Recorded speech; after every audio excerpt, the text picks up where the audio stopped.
18, 19-year-old Alicia, she really didn't have the time yet or the opportunity yet to become doubtful, I'll say. Like, of course, we all go through different moments in our life, and we surely feel doubt and insecurity and all those things, and that's supernatural.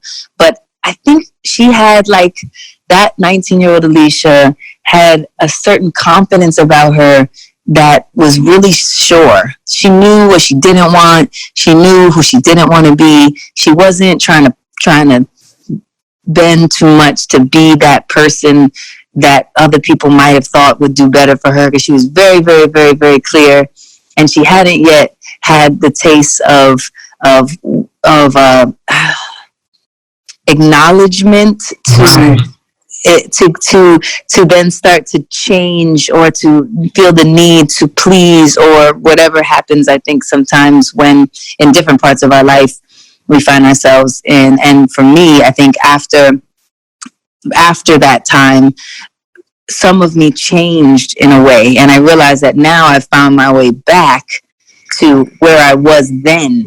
And I found that to be so interesting, because in a way I started out more clearly myself and then maybe lost my way through the middle. Yeah, interesting. And then have found that I've been able to find my way back. And when I look at myself today, and I'm like, oh, okay, I realize I'm most close to the original me, which was probably, right before everything started to pick up, take off, success and things like that. And so that's to me really, really interesting, an interesting revelation. And that makes me smile, because in a way I kind of already had it. Yeah. That's so funny, isn't it? When you realize that, it's crazy to think that it's almost a process of unlearning and rewiring and reconnecting back to who we were or what we knew, and letting go of all the noise and the layers, dirt. And you talk about in part one of the book, you talk about, and you say this, and when you say it through the story you share, it's so powerful when you talk about, I no longer belong to myself. And when you said that, and what you're sharing around that space, the question I had is, when people say the phrase, don't sell your soul to achieve freedom, how do you interpret that now? Like, how do you interpret that in context of you saying, I no longer belong to myself?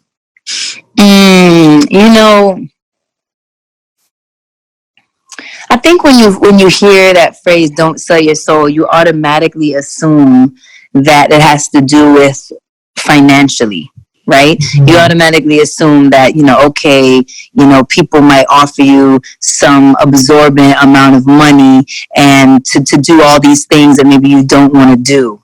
And so automatically you kind of think financially, don't sell your soul, literally don't sell it for a certain number, which is a great guiding light. And I agree with that as well, because I think that a lot of times when I'm making choices that have a financial incentive, a lot of the times I'll ask myself, if all the money was off the table, do you want to do this?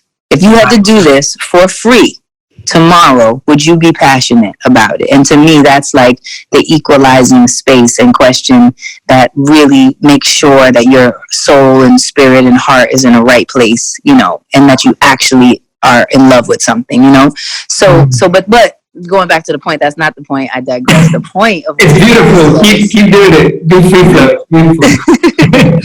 The point of what you asked was, So I think when I hear "don't sell your soul," I don't think so much financially. I think more spiritually, because there is a wealth and richness that you have by protecting the beauty of who you are and your sanity and your wellness and the specialness of who you are. And each of us are special in this really beautiful, one of a kind way.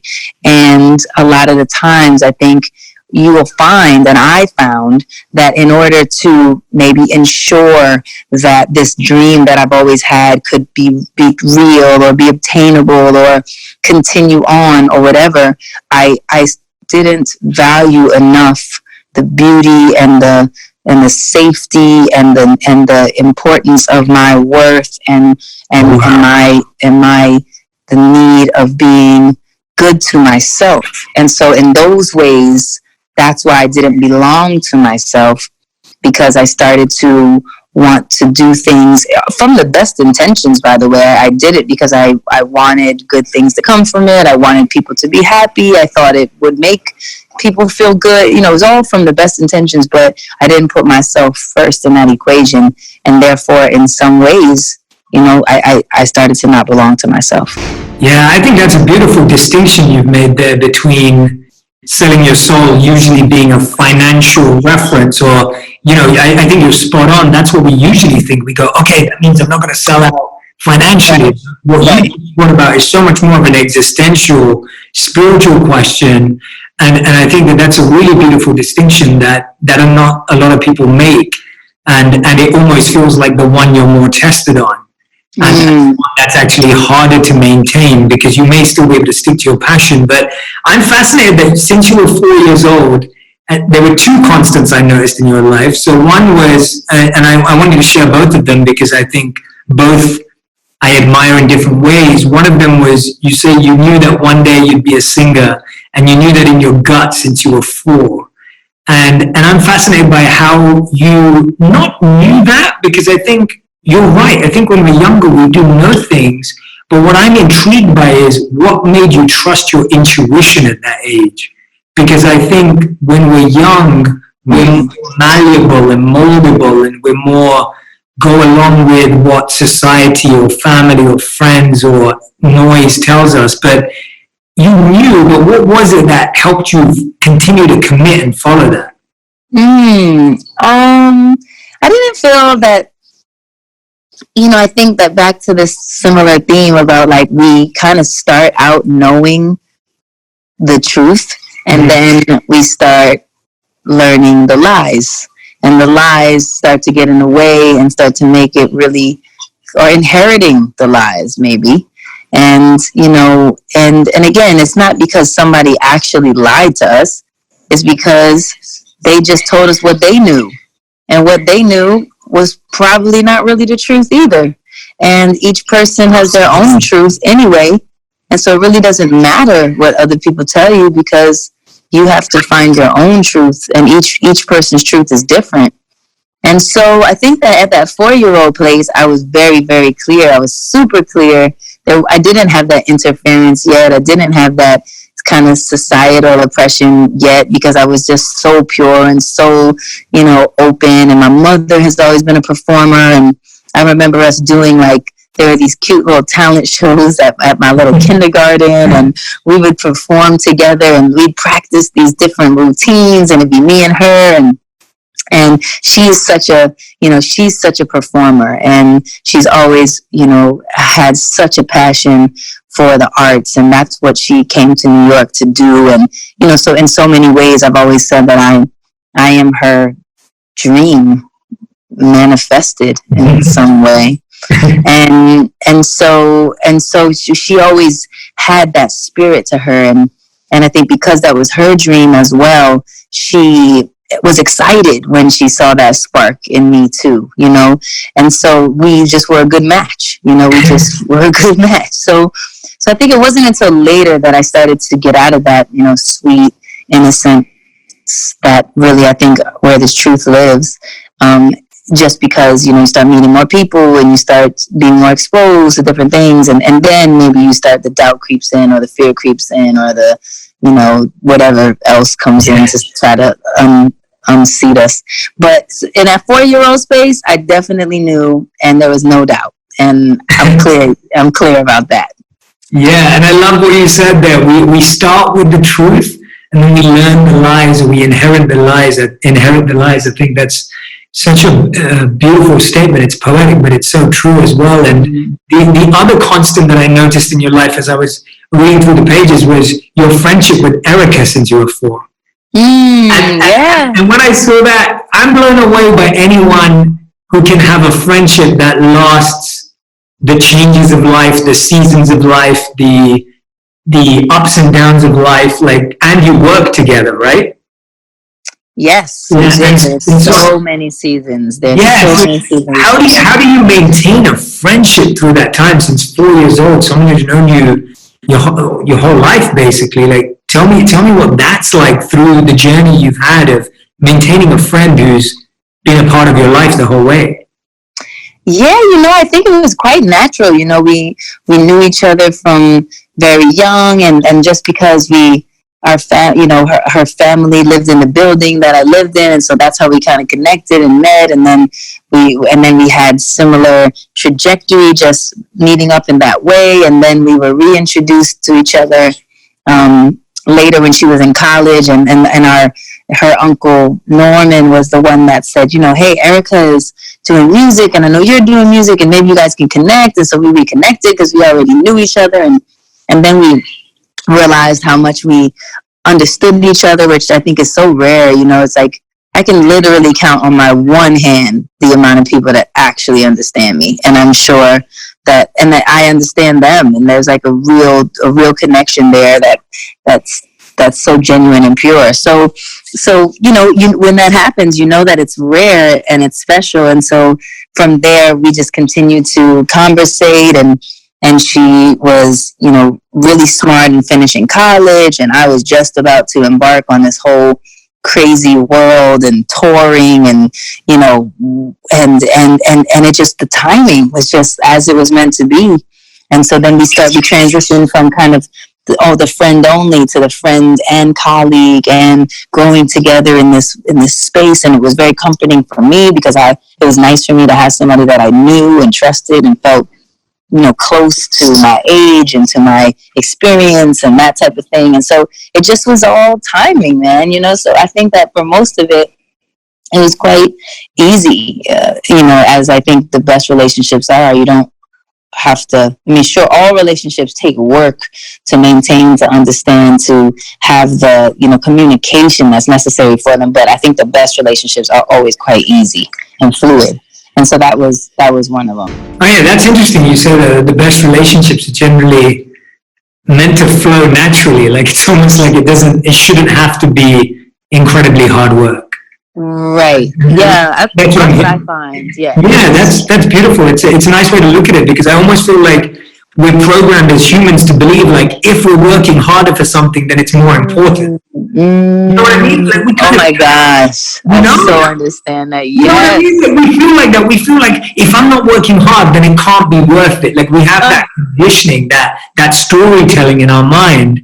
And so sometimes I feel like people stay in relationships because it's harder work, and they wear that as the badge of honor, and we see that as like, we've achieved something today. Oh my gosh, it's so... No, you're so right. And in fact, more recently, have I truly, like in the past 4 years, to be honest, have I truly said, like, if it's not flowing, I'm not doing it. Because I had to finally understand that it's like this whole idea is swimming upstream, and this whole idea of, like, it's just the most difficult thing ever. And yet we still fight for it. I did that for so long, and finally I realized, like, wait, if it's not flowing, it's not flowing for a reason. Yeah, but it's quite hard. It's quite hard because but even to 2 months ago when I was preparing for the Grammys, I had the hosting. All of my ideas for that, and this one very particular idea that I had was absolutely not coming to life, and I could not let it go. I could not. I kept fighting and pushing and finding another way, and I'm gonna find it, and I won't give up on it. And I kept on, and I here I was telling myself previously that if it doesn't flow, just let it go. But here I was back in that, this is worth it. I'm going to fight for it. I'm going to find it. They won't defeat me. I'm here. I'm going to do it. And finally it took my husband one night. He was like, Alicia, I'm watching you, and this thing is consuming you. I mean, you can't even think about anything else because all you're working on so hard is this thing that it's obviously not coming together. I think you should let it go. And he finally had to bring me back to like my own promise to myself. Yeah, wow. It's so crazy that you touched on that, because I'd actually taken an excerpt out of the book that I wanted to read to the audience, because it just really, like, it was like a punch in the gut when I was reading it in a good way. And it was exactly this piece. So this is reading from the book, More Myself. And Alicia says, oh wait, I'm going to find the exact piece that I love. Here we go. So, sorry, it would be much better in your voice, but I'm reading it out because I picked it. But it's, at the time, I wouldn't have described it that way, nor did I truly understand that there was a flow with my name on it. But from this side of life, I can see how every moment, every experience, every pivot, even my supposed missteps have been life's way of getting me where I have always been meant to go. Rather than resisting the current, I've learned to surrender. And, you know, I thought that was absolutely beautiful. So I guess my question there is, like, how do you balance, because I agree with you on both sides, and I see both in myself too. And I want to learn from you here. How do you know when too much is too much for yourself? And I don't mean as a principle, I mean as a principle for you. How do you know when it's worth the fight? Because there are times in this book where you had to stand up for your values, you had to believe in what you're doing, and there are times where you're like, actually I just have to surrender. How do you find that balance between those two places?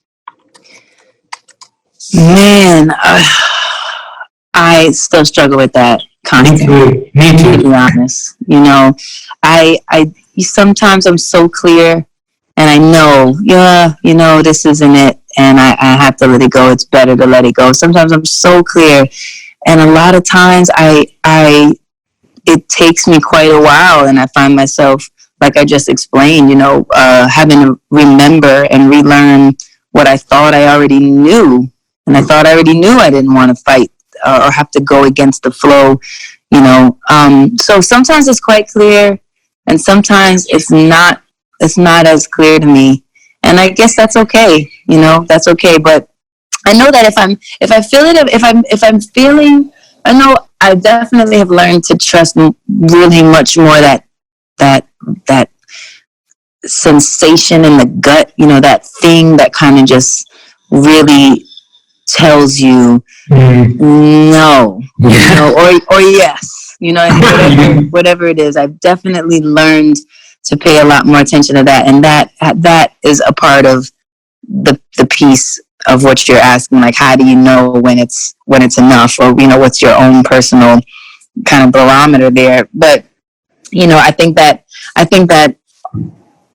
that's personally something that I'm constantly working through, to really drop into what I know to be true. And, you know, because I think we're all around so much noise, and we're around so many damn opinions. Like, Lord, the amount of opinions, it's like, how do you navigate yourself through all the opinions? Because part of it is great. It's wonderful to have these different perspectives, and it feeds you, and you kind of can see it from different points of view, and that's really great. But then there's another part of it that it can just become so noisy. So to drop into that space in your gut that literally, like, if you don't feel it, you do know you don't feel it. You do know that.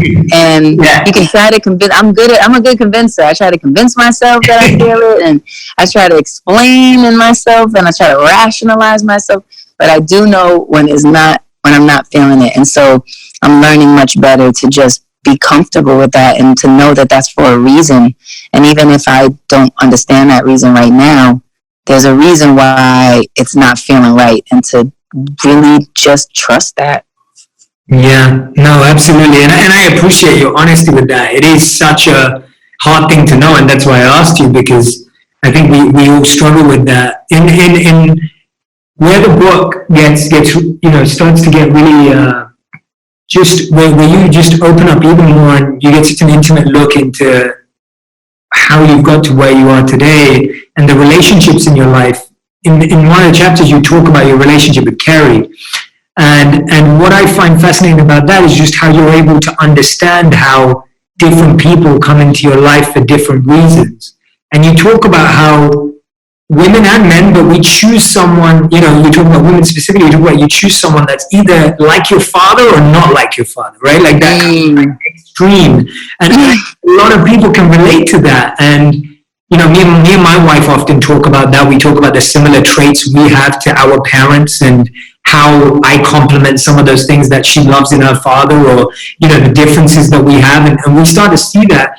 Tell me what you were able to learn from these different people in your life at different times that helped you with the relationship you have now, right? You've got two beautiful kids and you're happily married. Like, what were the things that you learned that helped you build the relationship you have now? Oh man, and just overall with anyone and everyone, Wherever specifically. Wherever you want to go with it, wherever you feel comfortable to go with it. So what situations or what relationships have shown me or helped me to get to where I am now, where I'm able to have a really healthy, you know, just loving, reciprocal relationship is kind of what you mean? Yeah, exactly. Yeah, what I mean is, sorry if I'm not explaining myself well, what I mean is that when you talk about your relationship with Kerry and you talk about, you know, how you feel that how he was brought into your life to teach you certain things. So I'm fascinated by what some of those lessons were and how they continue to be useful in your life now.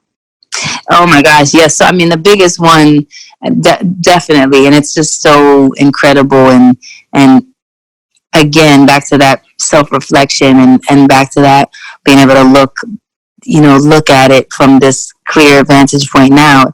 It's so apparent what Kerry and I were brought together to create, and what he was brought to teach me was very, very, very important, deep stuff. And I know one of the stories that I share in the book is, I like I said, we inherit all these things, and I had this habit of that my mother she does all the time, and it's kind of like this self-deprecating thing that I guess is like a little bit of, it's a little bit of like takes the weight off, and kind of maybe it's sort of a joke, but it's actually just and I would do this thing that I picked up from her where I would say, well, my luck, and it was almost like it's almost like protection, so that if something didn't go right, I already knew that was okay, and well, because my luck, so that's probably, it was like a disclaimer or something, and I didn't even know I was doing that, and I didn't even realize I was doing it, and it became just a habitual thing that I would say, and so we'd be talking, and I was like, well, because my luck, and he was like, why do you say that? And I was like, what? And he was like, what is making you say that? And I was like, what are you talking about? It's like, it's not even that serious what he's talking about. He really pointed out to me that, by me using those words, I was basically asking the universe to give me bad luck. Because I was saying that, well, since I was claiming that my luck was not good. Yeah. And I was doing it in a joking manner that I thought that I had picked up, so I didn't think it was a big deal. But in actuality, it was blocking me. And I mean, I was probably at the time like 16. Wow. And I was able to receive that message so loud and clear, from him. And I know that it changed the trajectory, because I started to learn early the power of words, and how what you say is definitely 1,000,000% what you're going to get. I mean, and so I didn't know that. And so when he opened my eyes to that, it really changed a lot for me. And so things like that, he really, he gave me those kind of gifts, and it really helped to shape a lot of my, the way that I looked at things, and the way that I started to say things, and what I would remove from my vocabulary, or just remove from the things that I had learned, before him. So it's so there's so much that he shared with me and taught me that I know has contributed to my, my mindset, the way I see things. Yeah, that's beautiful. Thank you for sharing that. It's when you talk about in the book and you talk about just how it's shocking to me because the things that you're talking about, and then I look at how old you are in that section, I'm like, what? No way! Like, it's almost like there's so much wisdom in your soul, and you're so mature, and then at the same time you're reflecting so deeply at choices or decisions that you saw leading you the wrong way, and it's so interesting just to see that juxtaposition of just rechecking. I'm like, oh wow, you're only 16 then, it's and there's so much life experience there. And one of the things I love about the book that I think has been done beautifully is you have these short notes at the beginning of some of the chapters from people in your life, like your father, your sound engineers, like so many different roles, and yeah, those could be an incredible window into the scenario and situation when I'm reading it. And I was wondering how, because I think this is such a common thing for so many people, like as they grow up, their relationship with their parents either strengthens or weakens. How did this process help you heal your relationship or further or deepen your relationship with your parents of going through this process of reflecting on all of this again? Or how has that journey taken place for you through your spiritual growth? Yeah, no, definitely. I mean, I think in so many ways, in a lot of ways,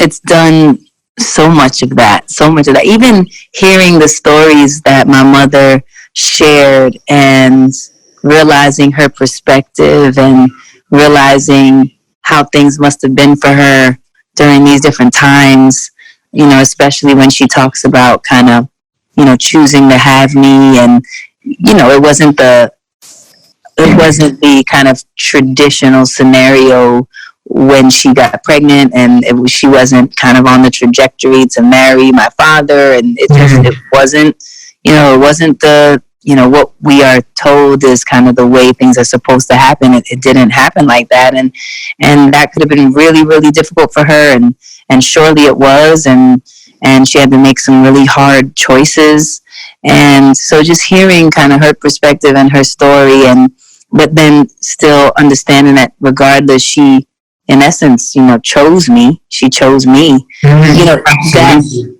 That is what, that is, like, things like that. Just as a daughter, you don't, I mean, of course, if you step back, of course, your parents, I guess, choose you, because once they choose to go forward, they chose you, and they're going to stick it out for good, bad, or indifferent. But as a daughter, you don't think like that. Like, you don't really think like that. And so to have those moments now on this side, and also being a mother and understanding like the weight of what that actually means is, it just deepened my respect and my, love for her so much, which I don't even know how that can get any deeper, because she's literally my one and only. Like, she's truly, in regards to consistency and actually being there for me for real, it's her, and that's it. But to learn more about that and her, doubts and insecurities and things she had to overcome really just brought me closer to her. I think just as a woman, So that's really cool and really powerful. And then for my father as well, we've definitely been on a deep journey to understand our relationship, and it's taken many incarnations, and it's taken many turns, and taken me many places that have had to do with anger and rage and worthlessness and many emotions, and even moving towards gratitude and definitely like a deeper understanding of his journey and his difficulties and what he's had to endure and experience, and his upbringing. And he also was raised by his mother only, and he didn't really have, he had a father figure in my grandfather, who my grandmother married later on, you know what I mean? But in regards to like him having a father figure, how does one learn how to be a father? Was you born knowing how to be a father? Like, how do you know? How do you know? Or how does one learn how to be a mother? Same. So it's just so deep in this kind of place of empathy and understanding, and really, as opposed to just only seeing everything from your view and your perspective. I think that's what it's given me the most, of being able to see it from multiple perspectives and multiple views. And to your point, even those intro chapters and things like that create another perspective of how to look at it and how to see it. And ultimately, that's our experience, I think, is how we see it, is the experience we have with it.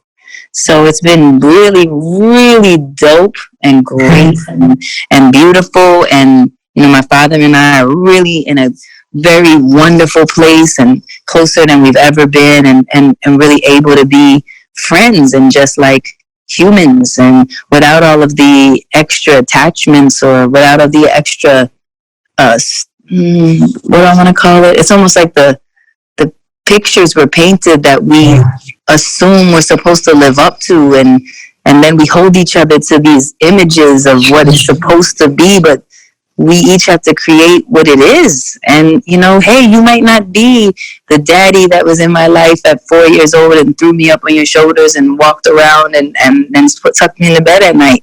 That might not have been of our experience, but that doesn't mean that our experience isn't valuable, and that our experience isn't special too, in the way that it was meant to unfold. So that empathy has definitely come through in a lot of ways, and I love that this book has assisted that.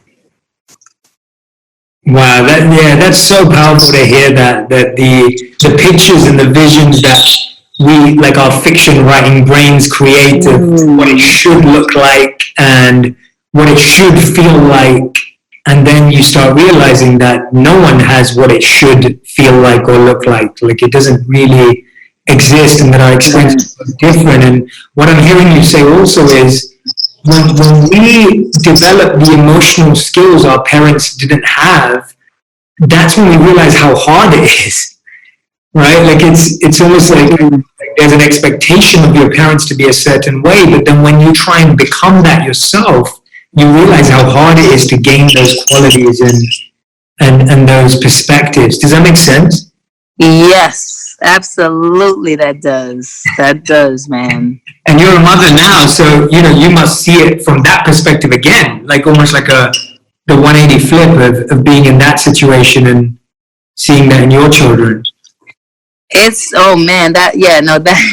that's definitely a mind trip. It's really interesting, and I think the biggest part for me comes back to what we talked about already with the unlearning and just the what the truth is for you, and just really recognizing what it is that you want to bring toward them, for them. What do you want to let go of, even in yourself? Because I think that's one of my favorite things about being a parent, is that they're teaching me so much about what I want to let go of, and what I no longer want to bring forth, and that is so interesting and crazy, and so it's something else. Yeah, it's always nice hearing that about how much. I don't have kids yet. We don't have kids yet, so we haven't had that gift in our life yet. But to hear that from your perspective of how much you're learning back from them is phenomenal. And I know that my community loves hearing about how relationships form, especially partners and husbands, wives, or marriages, or partnerships of any form. And what I found fascinating was that you and your husband actually go way back, but it's funny to read that you were actually turned off by him because of how flashy he was, and the fact that he'd brag about completing a beat in 10 minutes. And by the way, I've been a big fan of his beats for a very long time. Music too. So I was kind of like, it's tough this way. So what tipped the scales in his favor? Like, what was it that allowed you to recognize that this was the person you wanted to be with? Oh, it was so interesting. It's such a journey because, like you said, and we talk about it. I actually love the story of us in the book a lot because it really, I think, comes through really purely as to the experience. And and we've known each other for so long, since we were like 15 and 14, and we've seen each other through these different incarnations in our lives, and we've watched each other become successful without even really, we knew each other in the sense of we met in these different places, and we, of course, were happy for each other's success, but it was kind of in passing in so many ways. And so I found that with him, I really was quite judgmental about him, which is something that I think we do, like, as humans. We just are super judgmental about a person, and and so I always had this idea about what I thought that he was in my mind. And that particular thought that I thought that he was something that I didn't find to be something I wanted to really get to know more of, or, I thought it was, to your point, like I wrote, quite flashy, very over the top, very kind of obnoxious, ostentatious. It was completely the antithesis of who I believe I am, or who I believed I was, and just the energy that I carried.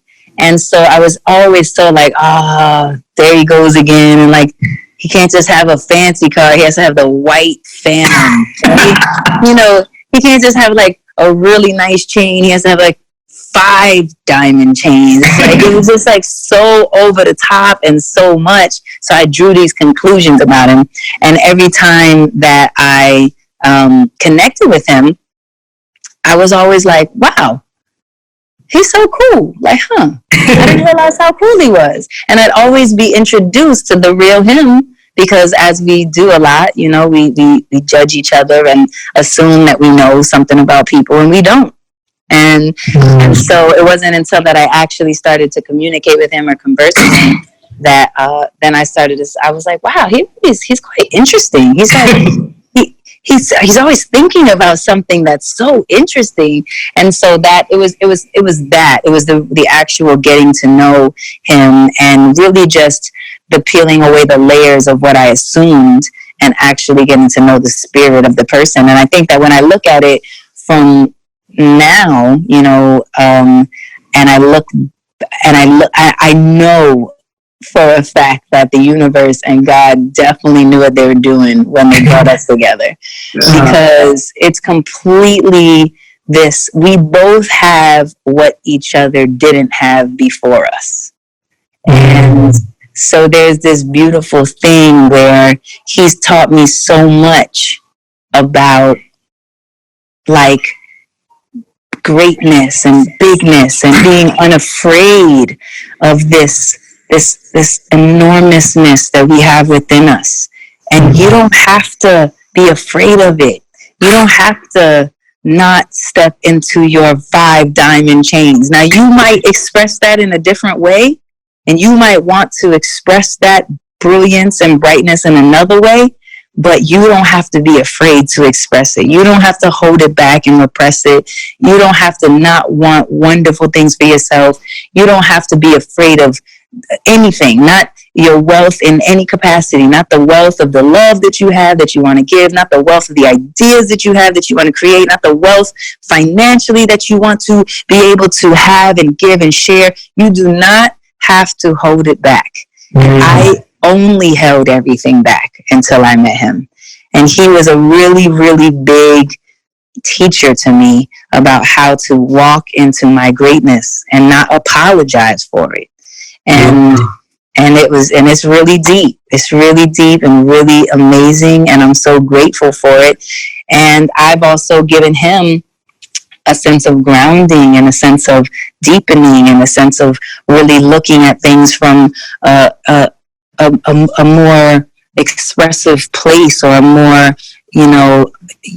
intimate place, because I'm more internal and he's more external. And so it's really been so special to witness the way that we were both obviously meant to bring each other this energy, and so we complement each other so beautifully, and it continues to be that way. I'm so blessed for that. Yeah, I'm so glad you shared that, because I feel like in this online dating world, or social media dating world that we missed, I often find that people are judged so quickly, and we make decisions over whether we could or could not have a future with someone so instantly. And it's almost like you guys wouldn't have been together if it was just based on that initial, or that initial, and then, like you're saying, like, you can see the greater reason for you come together. You can see the abundant life that you've been empowered to live for yourself through both of you coming together. And it's incredible to think it wouldn't have happened because of an initial judgment. And one of the parts I love is where you talk about this. So it says, that your husband said for years that you wouldn't take your wedding ring off, even after he presented you with an upgrade. And I quote, "That's Alicia for you, less is more." And so I was like, so it seems like you've still stayed to that, like less is still more for you. Yeah. But you've been able to appreciate more, right? That's kind of what I'm hearing. Yeah, I'm still who I am. Yeah. And I am a person that does prefer simplicity. I realize, it just feels better for me. But I also have learned to appreciate, and within that simplicity, to find that the simplicity doesn't mean I have to want nothing for myself as well. It's like a beautiful line. But so yes, there's a much more, I think, a much better balance. Although still at my heart, that's the type of woman that I am. I'm a quite simple person. I love that. One of the big things that you see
in your life that shift is your experience in Egypt. And when you returned to New York from Egypt, your whole team noticed that you changed, you shifted. And you go on to say that you started using the single most powerful word a pleaser can ever speak. And no, right? And I think so many of us today have a challenge with that word in so many areas of our life. Tell me what the experience was in Egypt that led to you getting that confidence. Because I think for a lot of us, it's just we're not giving ourselves the permission to say no because we don't want to let others down, because we want to be seen as good people and caring people. Tell me about the importance of using that word and how it's changed things for you. Oh my gosh, so important. It's so important, man. And it's like, we associate so much guilt with looking out for ourselves, and I don't know why we do this. Like we're so comfortable to make sure that we're doing all the best things and the right things for everybody else. For that, it feels like you're completely in the right, in your rightness. But when it comes to looking out for what's best for you, we are so guilt-ridden about it. And I think it's just, I am so finished and done with that. I would really like to rewrite that whole story. Wow. It is whack and it's not real. And I don't know what it is. And I don't know who told it. And I don't know if it's like women like really deal with this even more difficultly than men. I don't know. I'm not a man. I can't speak for men. all I know is whoever feels like how I feel in this place where we suddenly are racked with guilt when it has to do with protecting or taking care of yourself, I want to rewrite that narrative because it's just awful. And so, and it's totally counterintuitive and counterproductive, and it's just kind of totally stupid. And I don't even use that word. I don't like that word, but in this case, it's relevant. It's relevant in this case. And so I think that, you know, that trip to Egypt was definitely a really big marker in my journey to start to understand what it is that felt good for me and how to build things around me that makes it build things around me that feel right and feel good and be okay with the change that has to come naturally. Like nothing can just continue on forever and ever. It wouldn't even work. So that trip was a big part of me arriving to the place where I could finally start to say no. And that definitely took a long time and much more after that before I actually got the hang of it and before I even understood why it was so valuable and so important. But I think I started to recognize just the things that were happening in my life that I needed to let go of, and that was the beginning of me recognizing this pleasing tendency that I was carrying with me, that it was time to start shifting away from. Yeah, it's so powerful hearing you share that, and I know a lot of people listening right now will get so much strength from that, because you're right, men and women, and maybe women more, like struggle with saying no, and I think we struggle with it at work, we struggle with it in our relationships, we struggle with it in our families. There's so many places that we struggle with it, that it's such an important skill and habit to learn, and be able to become comfortable with ourselves and making that space for ourselves. So I think you're going to give a lot of people a lot of strength hearing you talk it through and calling it stupid. I totally get where you're going with that. You say that in life we don't get what we are. Sorry, in life we don't get what we ask for. We get what we believe. And I thought that statement was so powerful when I read it. I'm going to read it again, guys, because it may sound like something you've heard before, but it's not. So listen to it carefully. In life, we don't get what we ask for. We get what we believe.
When I read that, I just thought, that's so true, because there's such an asking movement and manifesting movement, and just asking for things from the universe, God, whatever anyone has a belief in.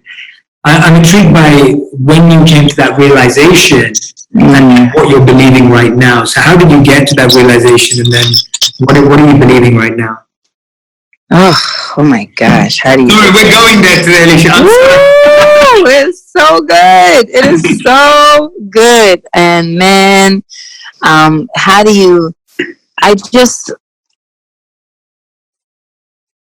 have seen so clearly, and even up to quite recently, that even I was operating from these places that I didn't recognize my value Mm. And I thought that that was humility. Wow. But I was wrong. And it's absolutely not humility to not recognize your value. It's issues with self-worth, and it's issues with, you know, things that we all have inside of us that we definitely have to pay attention to and think about and work on and practice all the time. To this day, I have to practice saying, I deserve this. I am meant to have this special moment, and I do not have to feel like, you know, I was doing this thing where I would, you know, say, I don't need that. Similar to that thing that I did when Kerry told me, why do you say you know my luck? It was just a different version of it. It was like a more evolved version of it where I was, you know, I was saying, no, I don't need it to be too complicated. It's cool. I'm just simple. I just need it easy, and I don't need much, just a little this and a little that. And I was telling the universe that I didn't need much. And there's a difference. Yes. Difference between, you know, recognizing that you're content and telling the universe you don't need much. Because once again, I was blocking off the blessings. I was blocking off my potential to reach a greater greatness.